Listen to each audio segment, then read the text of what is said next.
کے موقع پر حضور علیہ السلام نے چندے کا اعلان کیا، تمام صحابہ کرام نے چندہ پیش کیا۔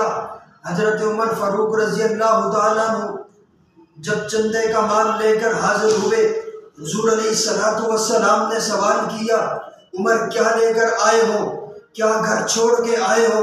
حضرت عمر نے جواب دیا، آقا جی آدھا مال گھر چھوڑ کے آیا ہوں، آدھا آپ کی خدمت میں لے کے آیا ہوں۔ جب حضرت ابوبکر صدیق تشریف لائے تو میرے آقا نے وہی سوال کیا۔